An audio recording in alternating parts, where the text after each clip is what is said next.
Alors, c'est bonne chose d'étant dit.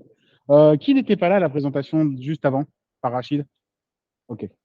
Donc en fait, on va parler un petit peu de la même chose, c'est-à-dire la même problématique qui consiste à se dire, ok, comment on fait du multi-cluster, Kubernetes essentiellement, et comment on pilote tout ça en As-code, de façon à ce que ce soit, enfin, à ce que la maintenance et la gestion soient relativement réduites. Et là, en fait, je vais vous faire une démonstration, enfin une présentation. Il n'y aura pas de démo, parce que normalement, c'est censé être un hands-on de 3 heures, et j'ai 40 minutes, enfin 45 minutes à la base. Selon les organisateurs, en fait, 35 minutes avec les problèmes meet-up. Donc, en fait, il n'y aura pas de démo, mais il y aura un petit peu d'explication de texte sur le code, comme c'est majoritairement basé sur les patterns opérateurs de Kubernetes. Globalement, regardez le YAML, c'est à peu près ce qu'il y a à faire. Qui ne sait pas ce que c'est qu'un pattern opérateur? C'est bon? Toi, tu sais pas? Ok, alors grosso modo, Kubernetes s'appuie sur le pattern opérateur pour fonctionner, c'est-à-dire que grosso modo, tu as un binaire, on va dire applicatif, d'accord? C'est ce qu'on appelle l'opérateur, qui va porter une intelligence, et cette intelligence, elle va se baser sur la machine à état interne de Kubernetes, qui est etcd, d'accord, dans lequel Kubernetes maintient son état. Au départ, ce pattern-là était prévu pour la gestion autoportante du cluster Kubernetes, mais avec le temps, en fait, les différents projets qui ont émergé dans la CNCF essentiellement se sont basés sur ce pattern pour étendre l'intelligence finalement du cluster à d'autres sujets. Donc, tu as vu tout à l'heure que Cilium, par exemple, tu étais là avant.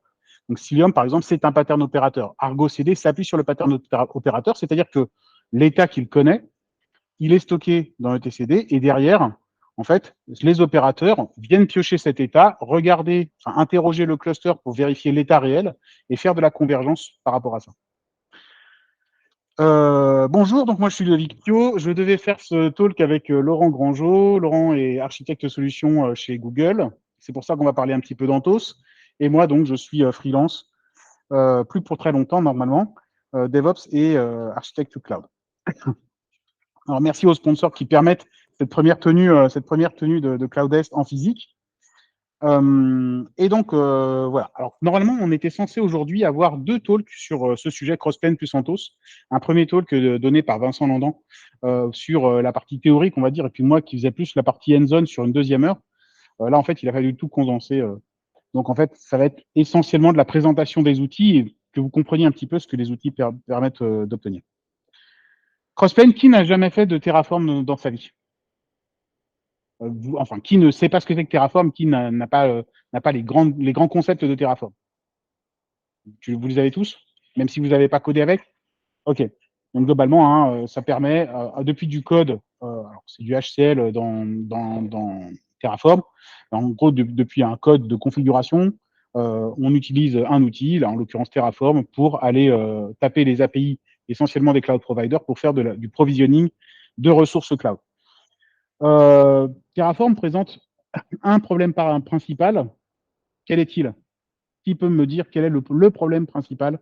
Je veux dire, vraiment le truc de base quoi, qui pose problème à tout le monde quand on fait du Terraform. Alors le ouais, bien sûr, le state. Un deuxième qui vient juste après quand on a réglé le problème du state. Et du lock. Donc, alors, il y a le state, d'accord. Ensuite, il y a le lock, d'accord. Et ensuite, il y a un troisième problème. Le troisième problème, non, c'est pas le langage. Le langage, bon, c'est un langage. Ouais, les timeouts, ça peut être un problème, mais moi, je pense à un truc plus prépondérant, plus inhérent, en fait. Qu'est-ce que toute personne qui fait du code Terraform vous dit quand vous arrivez sur le projet? Il vous dit, surtout, ne faites pas de modifications à la main. Voilà, le drift, exactement. Ça, c'est un des problèmes vraiment majeurs de Terraform, c'est le drift. D'ailleurs, c'est tellement un problème que l'écosystème, la communauté, a inventé des outils pour pallier ce problème, comme DriftCTL, par exemple. Crossplane, évidemment, comme il s'appuie sur le pattern opérateur, donc je suis allé un peu vite. Crossplane, c'est donc un outil qui, grosso modo, remplit les mêmes fonctions que Terraform, c'est-à-dire, grosso modo, il est là pour provisionner de la ressource pilotable par API, donc essentiellement de la ressource cloud, mais pas nécessairement que de la ressource cloud, de la ressource pilotable par API, et grosso modo, en fait, il répond aux mêmes exigences, enfin, il répond aux mêmes besoins, aux mêmes use cases que Terraform. Évidemment, comme lui s'appuie sur le pattern opérateur, c'est donc un outil qui est embarqué dans Kubernetes et qui s'appuie sur l'architecture interne de Kubernetes pour fonctionner. Comme il s'appuie sur le pattern opérateur, il va donc maintenir son état dans Kubernetes à travers des CRD, des Custom Resource Definition, comme Cilium, comme Argo, qui ont été présentés tout à l'heure. Et on a des opérateurs qui vont donc s'appuyer sur cet état souhaité cible, vérifier l'état par requêtage des API du cloud provider et faire la réconciliation pour mener une convergence à terme. Architecturalement, comment ça se présente? On a donc une description des ressources qu'on souhaite dans un bon vieux fichier YAML, qu'on injecte à travers le kubectl pour injecter ça dans l'API serveur de Kubernetes. Et derrière, Crossplane, qui est installé sur le Kubernetes, va fournir un certain nombre de providers, ces providers étant en capacité d'attaquer différents cloud providers. Un petit mot vite fait sur la nomenclature. Donc, en fait, quand on parle de Crossplane, on parle de provider config, de manage resource et de package. Grosso modo, le package, c'est une image Docker, une OCI, dans laquelle on va pouvoir distribuer essentiellement les providers et leurs provider config. Grosso modo, que contient cette OCI quand on va chercher dans l'image Docker, quand on fait un Docker Image History ou qu'on vient directement à l'intérieur de l'image Docker? Qu'est-ce qu'on trouve? On trouve essentiellement des fichiers YAML qui vont permettre d'injecter les custom resource definition dans Kubernetes, puisque chaque provider, évidemment, va venir avec son lot de ressources spécifiques. Typiquement, dans Amazon, vous allez avoir une ressource de type S3, alors que dans GCP, vous allez avoir une ressource de type bucket. Donc, en fait, ces différentes typologies de ressources, ces différentes définitions de ressources, elles sont embarquées dans le package, dans le provider. Et évidemment, on a la partie binaire, la partie applicative du provider, l'intelligence du provider qui est fournie dans cette image. Et donc, grosso modo, quand on fait une installation de provider, on vient chercher donc cette image Docker qui va provisionner un pod dans le cluster Kubernetes. Le provider lui-même, c'est donc cette intelligence qui est propre, qui est spécifique à un provider, donc en fait qui est plutôt destiné, on va dire, à un service cloud ou à une gamme de services cloud. Je vais en parler tout de suite. Le provider config, c'est ce qui va permettre de configurer ce provider de façon à ce qu'il soit en capacité d'attaquer l'API du cloud provider en question à travers vos chaînes de connexion, essentiellement. C'est essentiellement de ça qu'il s'agit. Et puis, par exemple, sur le projet, typiquement dans GCP, vous allez attaquer un projet Google particulier, ou dans AWS, vous allez attaquer un service account particulier, ce genre de choses. Et les manage ressources, c'est évidemment les ressources du cloud provider que vous allez manager dans Kubernetes. Donc, dans Kubernetes, à un moment donné, vous allez pouvoir gérer vos buckets S3, par exemple. Donc, vous allez avoir un kubectl get S3 ou pour GCP, kubectl get bucket. Alors, au niveau des providers, alors Crossplane, c'est un projet qui est vraiment en très forte dynamique. Il y a juste une semaine, on avait 40 providers et le 12 juin, on est passé de 40 à 322 providers.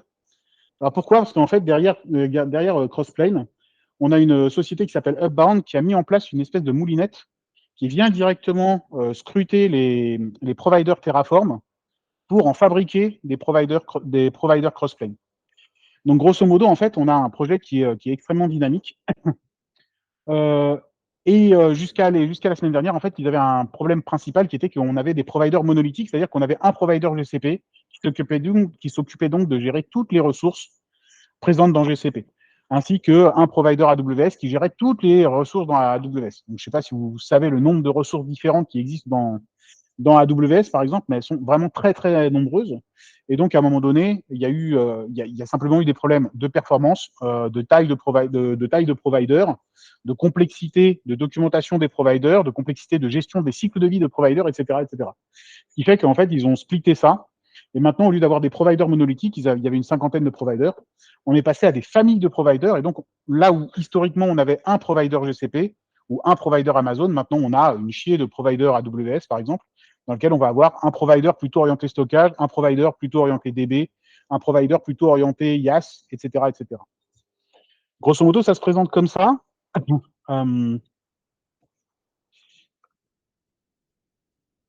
Voilà, vous êtes ici sur la marketplace de Upbound.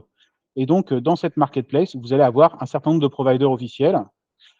Et donc, si vous regardez, voilà, vous avez aujourd'hui différents providers. Alors, official, ça veut dire que c'est maintenu par Upbound. Upbound, c'est une société qui fait essentiellement son business model, c'est essentiellement de vendre du control plane Kubernetes as a service de façon à porter du cross-plane en version SaaS. Et donc, ils fournissent un certain nombre de providers. Et donc, vous voyez qu'on a le provider monolithique historique qui est ici, provider AWS. Et maintenant, vous voyez qu'on a un certain nombre de providers qui sont plus orientés services, gamme de services AWS. OK. Un autre point particulier sur les providers que je veux mentionner, parce qu'on peut assez vite se casser les dents quand on fait du crossplane là-dessus, c'est qu'en gros, il existe deux gammes de providers. Il y a les providers maintenus par la communauté et les providers dits officiels, donc maintenus par Upbound. La différence essentielle, c'est que les providers maintenus par la communauté sont codés from scratch. Et donc, en fait, la plupart du temps, ils sont relativement pauvres. Ils ont une vélocité de mise à jour, un cycle de vie qui est quand même beaucoup plus lent que les providers Upbound. Et d'autre part, en fait, on peut gérer beaucoup moins de ressources. Donc, typiquement, sur le provider GCP officiel, il y a aux alentours de 300 ressources managées disponibles, alors que sur le provider communautaire, il y en a une quarantaine.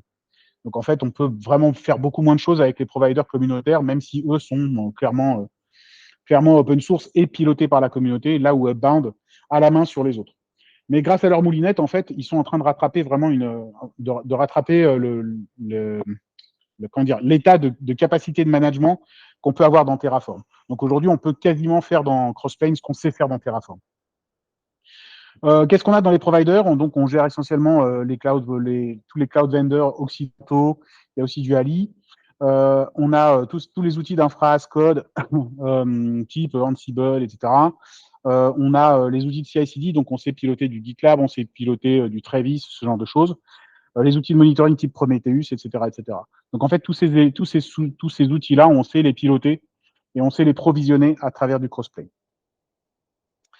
Bon, voilà, grosso modo, un état des différentes custom ressources qui sont posées par Crossplane.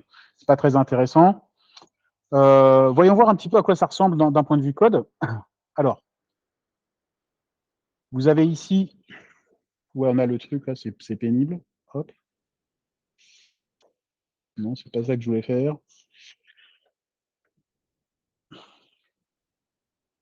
On peut le replier, ce truc-là? Non, on peut pas le replier. Ah, de merde.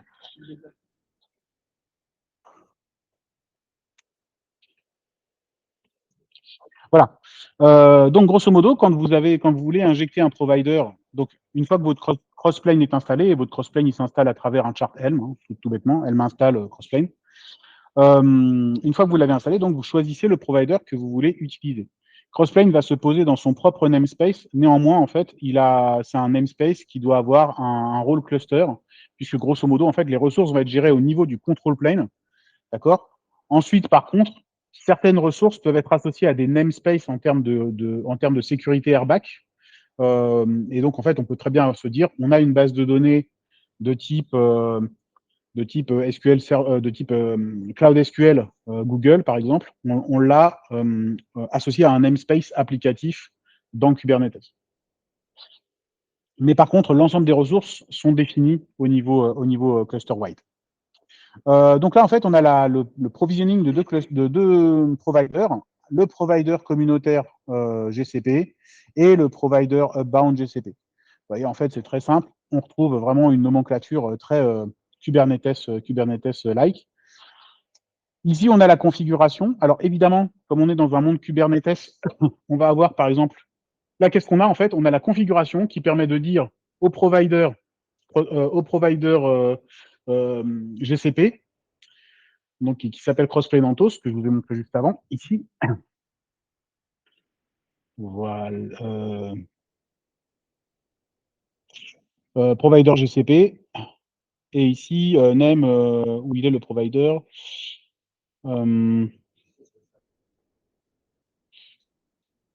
Voilà. On a ici donc la configuration qui correspond au provider. Et ce qu'on a surtout d'intéressant ici, c'est le fait que la chaîne de connexion qui va être utilisée pour aller se brancher sur l'API de GCP, elle est portée évidemment par un secret. Ce secret, il est dans une secret map dans Kubernetes. On peut l'injecter dans une secret map dans Kubernetes. Donc, si vous regardez le dépôt GitLab que je vais vous mettre à disposition à la fin pour pouvoir jouer le hands-on à la main, grosso modo, on crée un projet GCP qui est ici, qui s'appelle Crossplane Anthos. Dans ce projet GCP, on crée un service account. Avec le service account, évidemment, on récupère un JSON de connexion à ce service account. Et ce JSON, on l'injecte dans une secret map qu'on vient ici requêter de façon à ce que le provider puisse aller se configurer. Comme vous voyez ici, le secret, on peut aller chercher dans différents namespaces, pour peu qu'on ait les droits airbag qui vont bien. Donc, on n'est pas obligé d'injecter nécessairement ce secret au sein du même namespace que Crossplane. Donc, on peut avoir une dissociation des secrets de cette façon-là. Voilà, une fois qu'on a fait ça, on est en capacité de provisionner une ressource GCP. Donc, typiquement, voilà un code pour provisionner un bucket, donc l'équivalent d'un bucket S3. Hein. Donc, vous voyez, les choses sont assez simples. On a très peu d'informations nécessaires pour provisionner, évidemment. Le truc qui est intéressant, c'est la deletion policy, c'est-à-dire qu'est-ce qui se passe quand on supprime la ressource d'un point de vue crossplane, d'un point de vue Kubernetes. C'est-à-dire qu'est-ce qui se passe quand on supprime l'entrée dans etcd. Et là, grosso modo, ce que ça nous dit, c'est on supprime la ressource côté cloud provider. Donc là, en fait, on a une mécanique qui est un petit peu différente de ce qu'on peut avoir dans Terraform, par exemple, dans la mesure où on peut avoir des ressources, enfin, on peut choisir d'avoir une politique de laisser des ressources orphelines de leurs ressources côté crossplane. Alors ça, c'est bien, mais évidemment, ça scale moyen. Donc, en fait, derrière, Crossplane a introduit une notion qui est une notion composite. Alors, la nomenclature est un petit peu pourrie, parce qu'en fait, on a des notions de composite ressources, de composite ressources définition et de composition. Donc, voilà. Grosso modo, si vous avez déjà fait du Terraform, ça reprend la notion de module. Grosso modo, l'écriture du module, c'est-à-dire en fait la combinaison, donc un module dans Terraform, pour ceux qui ne savent pas ce que c'est grosso modo une abstraction qui permet de combiner différentes ressources Terraform en un seul point d'entrée, finalement, en un seul point d'utilisation. Et donc, à partir de là, vous pouvez réutiliser ce module de façon abstraite.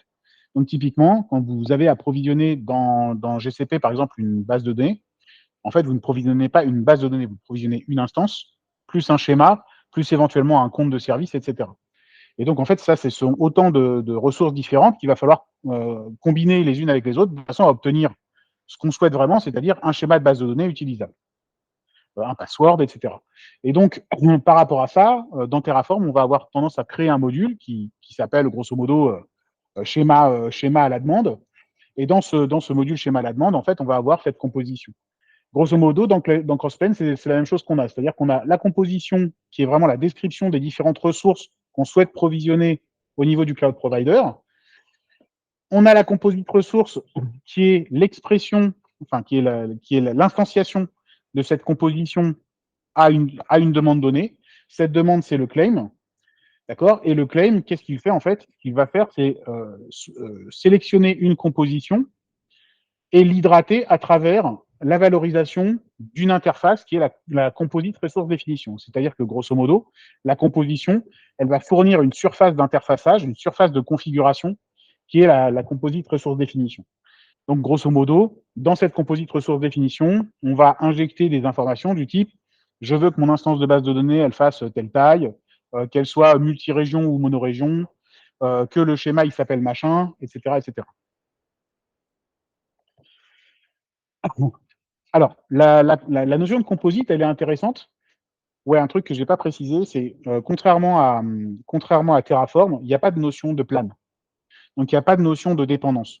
On est dans une notion du pattern opérateur, c'est-à-dire de réconciliation à terme.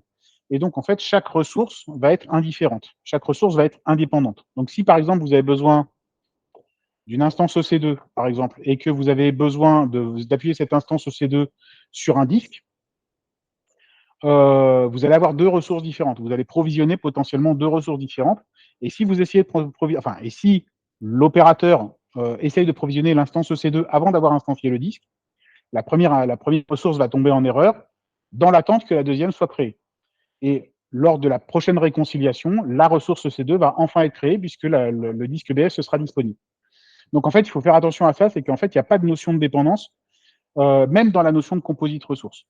Dans la notion de composite ressource, c'est pareil, il n'y a pas de séquencement particulier. Donc en fait, il faut C'est une petite gymnastique à avoir, qui est qu'il va y avoir une boucle de réconciliation qui va générer pas mal de faux positifs, en fait, d'erreurs en faux positifs, tout le temps que le provisioning asynchrone des différentes ressources se fasse.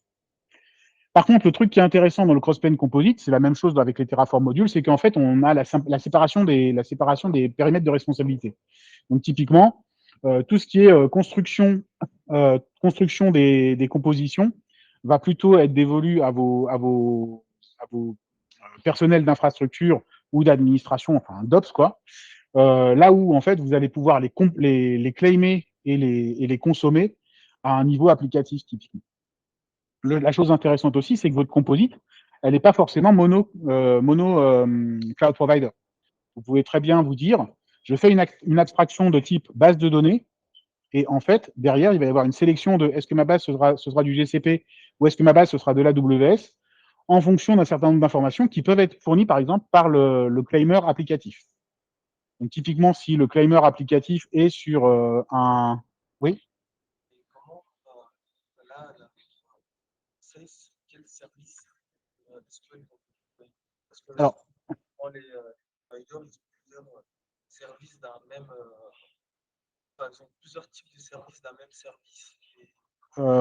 ouais, donne-moi un exemple vite fait. Par exemple, sur base SQL, il y en a plusieurs types de bases SQL.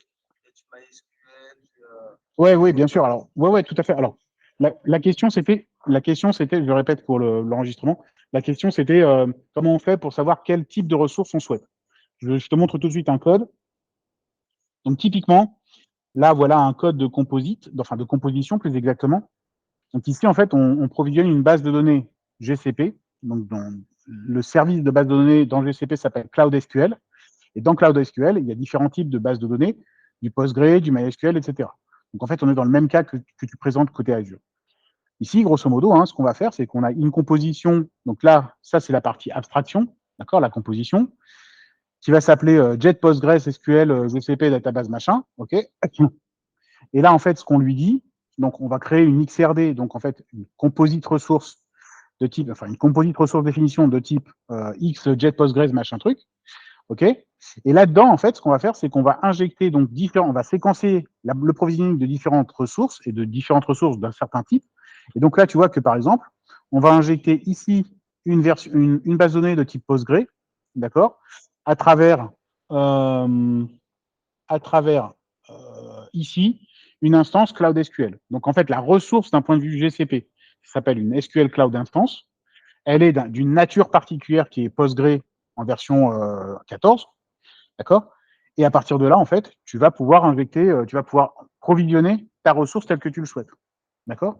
Mais là, typiquement, ce genre de choses, là, par exemple, le Postgre 14, là, tu vois que c'est une notion qui est en dur, mais tu vois que ici dans la composition, on a la possibilité de surcharger certaines informations. Donc typiquement ici, tu vois, là on est sur une espèce d'intelligence qui va permettre d'hydrater le template. Ça, grosso modo, c'est un template.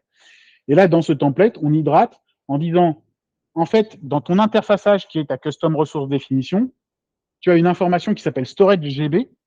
Et cette information storage GB, elle va être injectée dans le settings disk size qui est un peu plus haut. Le setting disk size, il est au for provider, donc il doit être par ici. Le voilà. D'accord. Donc là, en fait, tu vas pouvoir injecter ton utilisateur qui va claim une composite ressource. Il va pouvoir claim une composite ressource en surchargeant en fait cette valeur-là, de façon à ce que sa composite ressource ne fasse pas forcément 20 GB, mais plus, moins, on s'en fout. OK. Donc là, en fait, on est vraiment sur un système de templating un peu à la Helm, finalement. D'accord.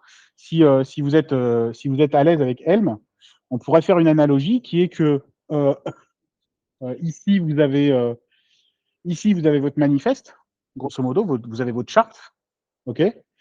Et ici, dans votre claim, et donc votre claim étant instancié, votre claim, c'est l'équivalent de vos values, d'accord.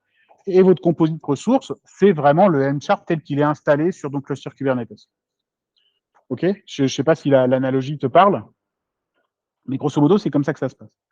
Et le gros intérêt, c'est qu'à travers cette hydratation ici, à travers cette templatisation ici, on peut avoir des choses un petit peu complexes, du type, si le label que tu m'as passé dans mon claim de ressources, il est plutôt de type GCP, alors je vais utiliser telle partie de ma composition, ou alors je vais utiliser telle autre partie de ma composition. Et donc avoir des compositions hybrides comme ça, multi-provider. Séparation des périmètres de responsabilité, donc, avec des éléments qui sont portés par les admins et qui sont forgés par les admins, qui peuvent donc mettre à disposition des catalogues comme ça de composition, tout comme on met des catalogues de modules Terraform à disposition dans les grosses boîtes. Et là, comme vous le voyez, c'est ce que je disais tout à l'heure, hein, on a la possibilité d'avoir des ressources par namespace, donc en fait des ressources plus orientées applicatives. Évidemment, toute la partie, on va dire, custom resource définition, et donc XRD et CRD sont cluster-wide. Les gros avantages de Crossplane, j'en suis où? Oui. Les gros avantages de Crossplane, c'est donc que ça traite de l'infrastructure, tout comme tout à l'heure, on a vu que la cluster API permettait de gérer le provisioning de clusters à travers les mécaniques habituelles de Kubernetes. La Crossplane s'appuie sur des mécaniques, quand on fait du Crossplane et qu'on est habitué à du Kubernetes, grosso modo, on n'est pas perdu. Ça s'appuie sur les mêmes outils, ça s'appuie sur les mêmes patterns. Tout ça est relativement connu, ça s'appuie sur les mêmes lignes de commande. Un des gros avantages de Crossplane, c'est évidemment le contrôle de drift par rapport à du Kubernetes. Chose intéressante, c'est qu'il est capable de garder le drift entre l'état cible souhaité et l'état réel, mais il est capable aussi de vérifier le drift dans l'autre sens. C'est-à-dire, en fait, il est capable éventuellement de remonter des éléments de l'état réel pour dire, attention, là, j'ai un drift par rapport à mon état réel, qu'est-ce que j'en fais? Est-ce que vous voulez que je mette à jour l'état cible ou pas? Donc, de ce point de vue-là, c'est un contrôle de drift dans les deux sens. Ça, c'est plutôt intéressant. Et puis donc, ça utilise des fichiers YAML, comme je l'ai dit. Alors, le gros avantage, évidemment, c'est que comme tout ça repose sur des fichiers YAML, évidemment, on peut coupler ça à une notion GitOps qui va nous dire, OK, en fait, on met une source de vérité dans un dépôt Git, et à partir de là, en fait, Crossplane va s'alimenter avec les évolutions de ce dépôt Git à travers des événements Git. Et donc, derrière, on va piloter nos ressources d'infrastructure à travers ces notions de GitOps. Bien sûr, là, on n'est pas uniquement dans le monde Kubernetes. Notre Kubernetes, là, à la limite, il ne sert qu'à piloter Crossplane, enfin qu'à faire tourner Crossplane. D'accord? On n'a pas nécessairement de charge applicative dans Kubernetes en faisant ça. On peut très bien ne gérer que des services managés, donc du functional de service, des clusters managés ou pas. Enfin bref, on gère n'importe quel type de ressources API. Là où ça devient intéressant, c'est qu'évidemment, il y a un autre outil que je vous présente tout de suite qui est Anthos. Enfin, c'est pas un outil là pour le coup, c'est un écosystème. Et Anthos, en fait, a une fonctionnalité GitOps qui s'appelle config sync, sur laquelle je vais revenir tout de suite. Le gros avantage d'Anthos, c'est qu'il permet de faire une certaine abstraction sur la gestion des clusters Kubernetes, ce qui fait que entre le Crossplane qui fait une abstraction, ou plus exactement qui standardise la façon de piloter des ressources API, des ressources en Ascode, et Anthos qui fait une abstraction sur la façon de gérer des clusters Kubernetes. Grosso modo, en fait, on se simplifie beaucoup le travail sur de la gestion multi-cluster, multi-cloud et en Ascode. Dans le monde Kubernetes et hors monde Kubernetes, puisqu'on peut piloter des ressources qui ne sont pas dans le monde Kubernetes. Et tout ça est stocké dans le etcd. Justement, parlons de Anthos. Alors, qui sait ce que c'est qu'Anthos? D'accord, donc en fait, c'est une minorité. Donc, grosso modo, Anthos, c'est une proposition faite par Google de gérer un équivalent à GKE d'un point de vue multi-cluster et multi-provider. Ça s'appuie sur quoi? Ça s'appuie sur une distribution managée de Kubernetes dans GCP, mais hors GCP aussi. Hors GCP, ça veut dire dans AWS, dans Azure, etc., mais aussi on-prem éventuellement. Ça permet d'avoir des services multi-connectés à travers l'ensemble de la flotte.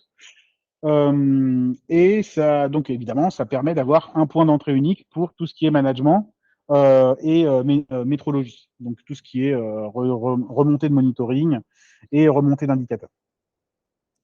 Je vous fais grosso modo, je vous brosse grosso modo vite fait le tableau. Donc en fait, il y a une notion de fleet. cette notion de fleet, donc, c'est une notion de différents clusters. Quand vous provisionnez un cluster GKE dans GCP, en fait, vous avez déjà un cluster Anthos qui est monté.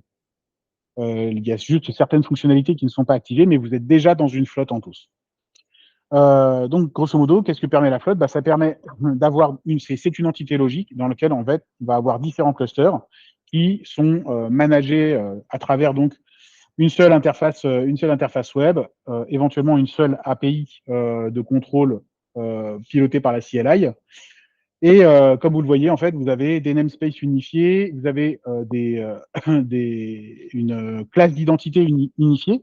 Donc vous allez potentiellement avoir les mêmes services accounts et les mêmes airbags. Et vous avez un full mesh à travers le réseau. Donc à travers la flotte. Donc de ce point de vue-là, en fait, vous allez avoir Anthos Service Mesh qui lui, pour le coup, s'appuie sur Istio et pas sur Cilium, qui permet comme ça d'avoir un point d'entrée sur le cluster qui derrière en fait va rerouter le flux réseau vers la bonne workload. Vous avez donc une config management qui est unifiée, qui s'appuie essentiellement sur config sync, on va le voir tout de suite. Et vous avez Cloud Run. Alors Cloud Run, pour les gens qui ne connaissent pas, en fait, c'est une function as a service dans GCP. Et là, pour le coup, vous l'avez qui est portée directement par votre flotte. Ça veut donc dire que vous avez une function as a service qui peut être unifiée à travers vos différents cloud providers, y compris on-prem, pour faire du function as a service. Donc ça peut être assez intéressant. Vous avez voilà, de la gestion d'identité unifiée, vous avez ce genre de choses. C'est assez complet. Les différentes fonctionnalités s'activent, comme vous le voyez là ici, hein, vous avez différentes fonctionnalités qui s'activent. Là, on est sur une gestion de flotte, donc globalement, ici on voit la gestion des clusters, donc on est dans un... Pardon? Il faut obligatoirement aller sur GCP. Ouais, de toute façon, comment dire, la question c'était, est-ce qu'il faut forcément être dans GCP? Alors oui, parce que d'une part, la web UI est celle de GCP, d'une part, et d'autre part, en fait, toutes les métriques sont collectées et remontent dans ce qui s'appelait Stackdriver auparavant, qui a un nouveau nom maintenant, mais grosso modo, qui est la plateforme d'observabilité de GCP.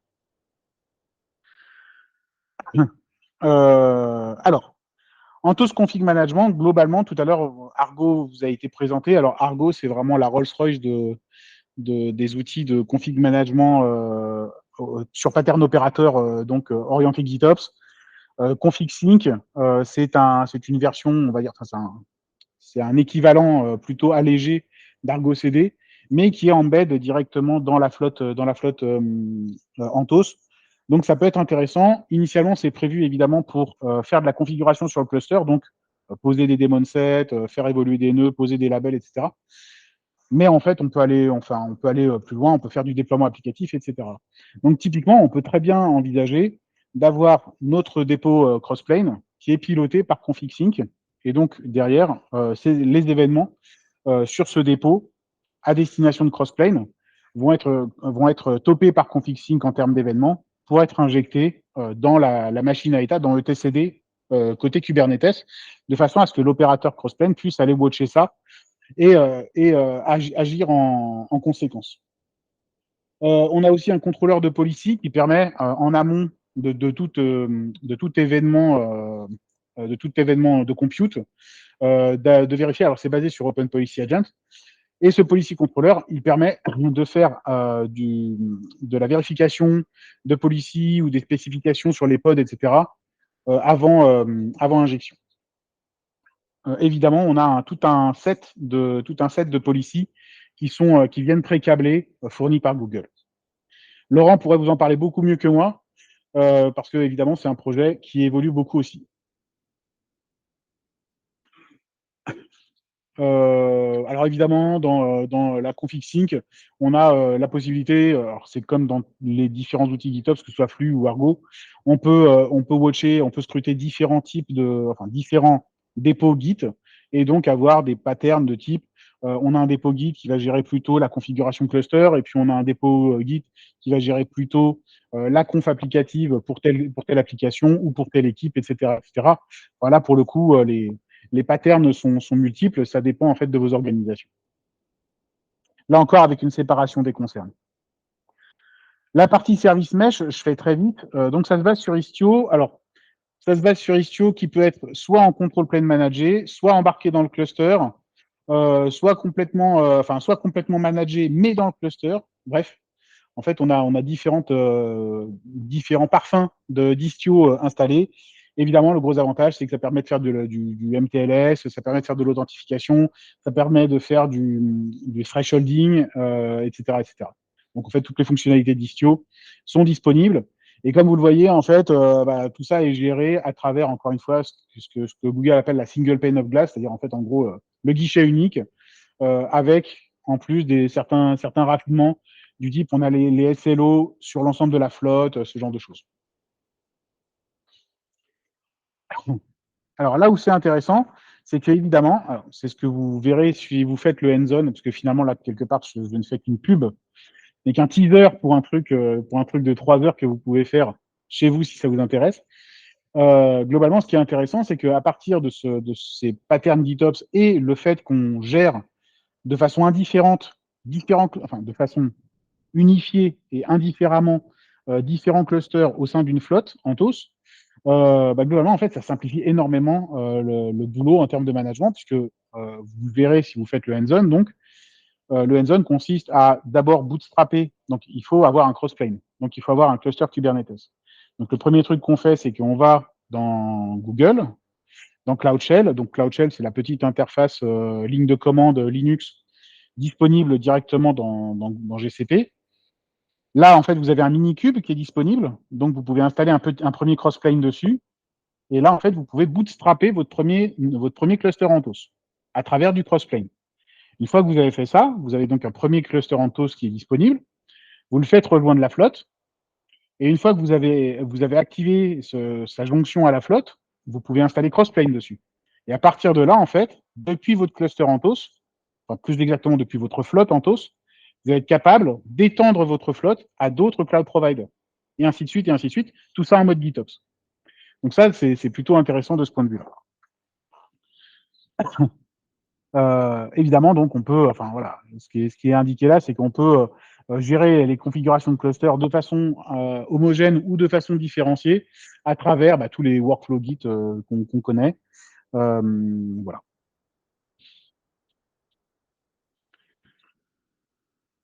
J'ai un peu speedé. Ouais, je suis juste.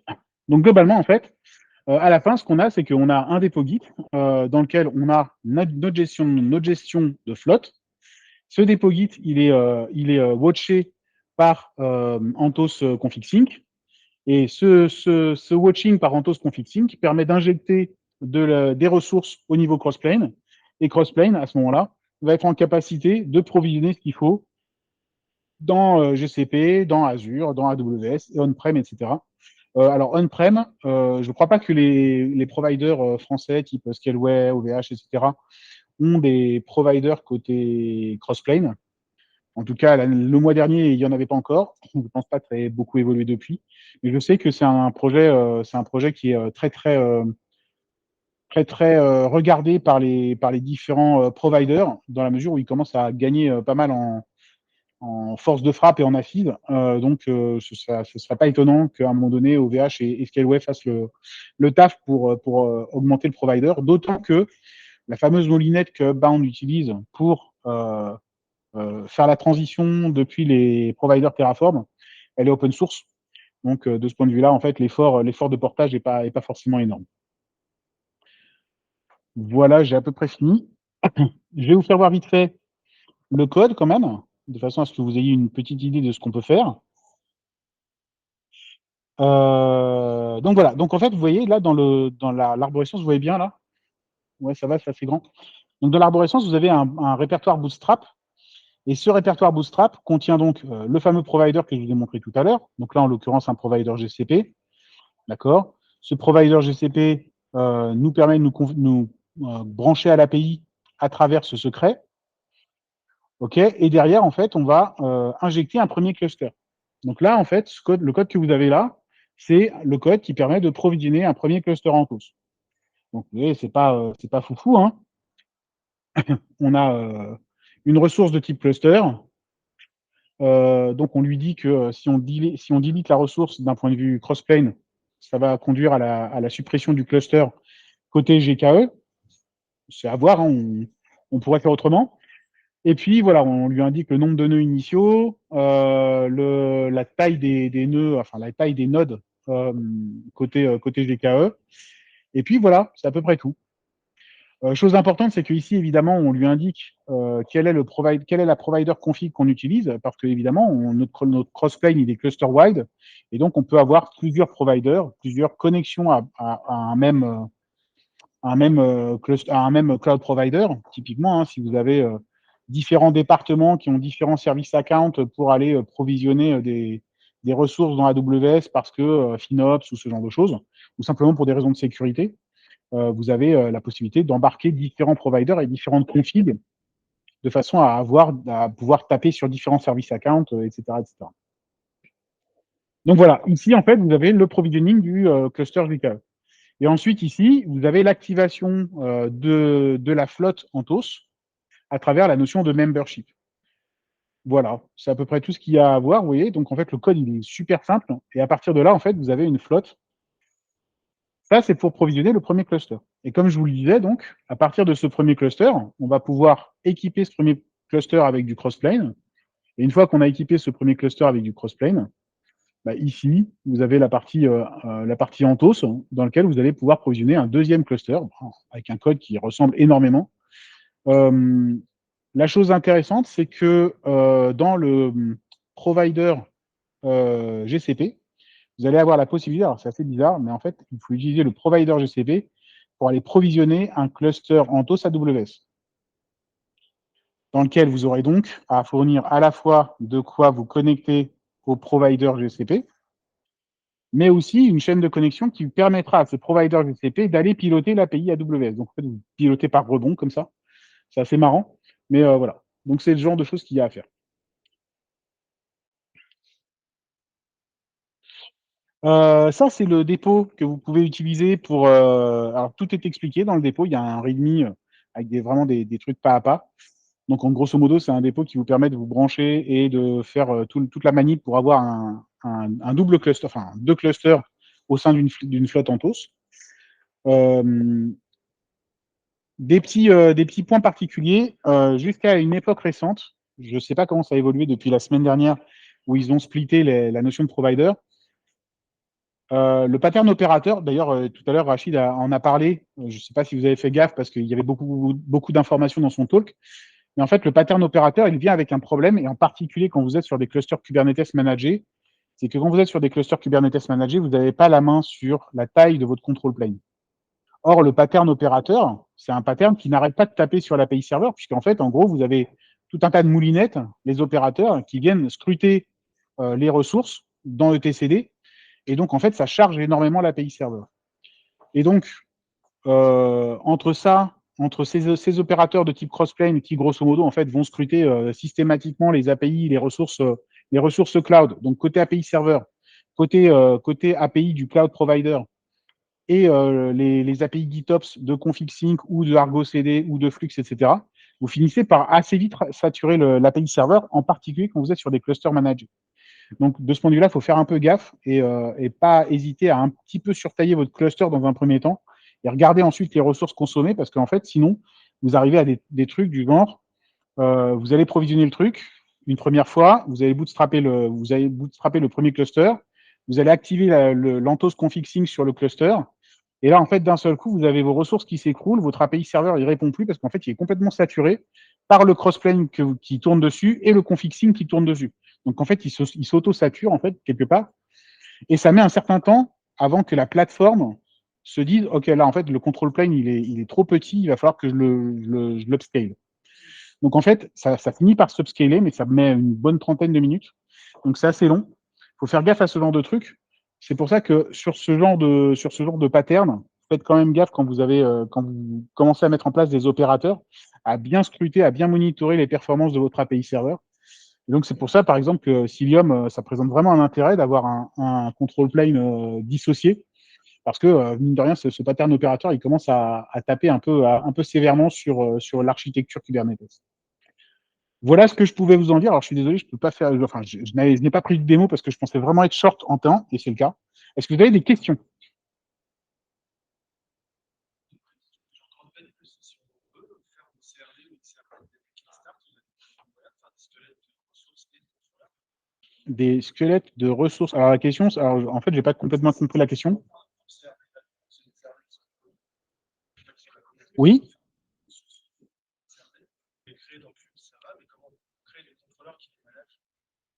Ah, tu veux dire, alors la question c'est est-ce que je peux créer un contrôleur par moi-même, quoi, en fait?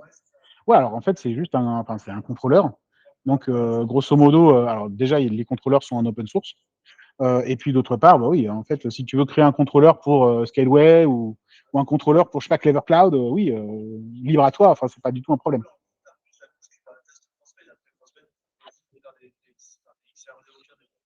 Ah bah alors effectivement, l'empreinte de Crossplane sur le cluster, c'est en fait, à la base, tu as juste l'API qui te permet de pouvoir provisionner des providers et c'est tout. C'est la seule empreinte, je vais dire, initiale bootstrap de Crossplane. Ensuite, tout le reste, en fait, l'intelligence, elle est portée par les providers Crossplane. Et donc, si tu veux créer un provider par toi-même, ce que tu vas faire, c'est que tu vas générer un package, enfin, tu vas produire un package dans lequel tu auras ton opérateur, grosso modo ton binaire plutôt en Go, j'imagine, et puis tes CRD, enfin le YAML qui définit qui décrit tes CRD, qui seront injectés par ton init container au sein de ton package. Et donc à partir de là, en fait, bah, tu vas up ton pod, l'init container va injecter les YAML de CRD, et puis voilà, tu as un truc qui tourne, quoi. Ça répond à ta question? C'est sur la suppression, si jamais on supprime une ressource software, Ouais.